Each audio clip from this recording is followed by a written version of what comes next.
Dear Journal, here's what I think I want most right now: clarity, recognition, a breakthrough, peace.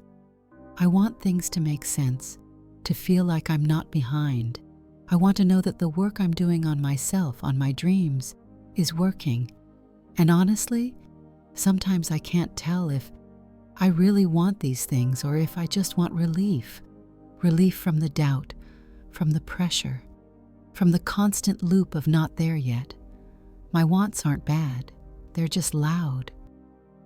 But under them, there's something quieter, a deeper voice asking, what's actually nourishing me? What will still matter 5 years from now?